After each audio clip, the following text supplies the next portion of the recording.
Attingal parliament മണ്ഡലത്തിൽ കള്ളവോട്ട് ആരോപണം ഉന്നയിച്ച മണ്ഡലത്തിലെ UDF സ്ഥാനാർത്ഥി അടൂർ പ്രകാശ് ഇലക്ഷൻ കമ്മീഷൻ അന്തിമമായി പ്രസിദ്ധീകരിച്ച വോട്ടർ പട്ടികയിലെ കണക്കുകൾ വ്യാജമാണെന്നും ഒരു വോട്ടർക്ക് ഒന്നിൽ കൂടുതൽ വോട്ടുകൾ മണ്ഡലത്തിലുണ്ടെന്നും അടൂർ പ്രകാശ് വ്യക്തമാക്കി.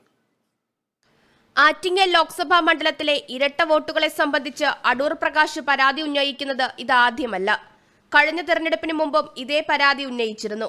2019 പരാതി ഉയർത്തിയിട്ടും പരിഹാരമുണ്ടായില്ലെന്ന് അടൂർ പ്രകാശ് പറയുന്നു. നിലവിൽ ഇലക്ഷൻ കമ്മീഷൻ അന്തിമമായി പ്രസിദ്ധീകരിച്ച വോട്ടർ പട്ടിക പ്രകാരം 389 ഇരട്ട വോട്ടുകളാണ് മണ്ഡലത്തിലുള്ളത്. എന്നാൽ ഈ കണക്ക് വ്യാജമാണെന്നാണ് അടൂർ പ്രകാശ് വാദിക്കുന്നത്. ഈ തെരഞ്ഞെടുപ്പുമായി ബന്ധപ്പെട്ടുകൊണ്ട് ഇവിടെ പ്രസിദ്ധീകരിച്ചിട്ടുള്ള വോട്ടർ പട്ടിക, ആ വോട്ടർ പട്ടികയിൽ വളരെയധികം ക്രമക്കേടുകൾ കണ്ടെത്തുവാൻ കഴിഞ്ഞിട്ടുണ്ട്. മൊത്തത്തിൽ 13,66,049 വോട്ടർമാരാണ് ആറ്റിങ്ങൽ പാർലമെന്റ് നിയോജകമണ്ഡലത്തിലുള്ളത്.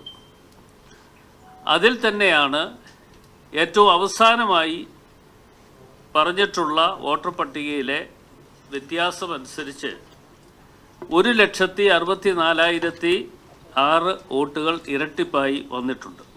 അതായത് ഒരു വോട്ടർക്ക് തന്നെ അതേ മണ്ഡലത്തിലോ അല്ലെങ്കിൽ സമീപ മണ്ഡലത്തിലോ ഓരോ ബൂത്തിലോ വ്യത്യസ്തങ്ങളായ ബൂത്തുകളിലോ ആയി ഒന്നിൽ കൂടുതൽ വോട്ടുകൾ ഉള്ളതായി കണ്ടെത്താൻ കഴിഞ്ഞിരിക്കുകയാണ്.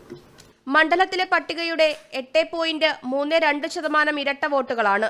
കരട് വോട്ടർ പട്ടികയാണ് നിലവിൽ പ്രസിദ്ധീകരിച്ചിട്ടുള്ളത്. അന്തിമ വോട്ടർ പട്ടിക നാളെ പുറത്തിറക്കുമ്പോൾ ഇരട്ട വോട്ടുകളുടെ ഈ എണ്ണം വർദ്ധിക്കുമെന്നും അടൂർ പ്രകാശ് ചൂണ്ടിക്കാട്ടുന്നു. അതേസമയം അടൂർ പ്രകാശിന്റെ കള്ളവോട്ട് ആരോപണം മുൻകൂർ ജാമ്യമെടുപ്പാണെന്നും പുതിയ വോട്ടർമാരുടെ വിവരം വെബ്സൈറ്റിൽ ലഭ്യമാണെന്നും ആരും കള്ളവോട്ട് ചെയ്യാൻ പോകുന്നില്ലെന്നുമാണ് മണ്ഡലത്തിലെ LDF സ്ഥാനാർത്ഥി V. ജോയ് വിമർശിച്ചത്. Kerala vision news, Thiruvananthapuram.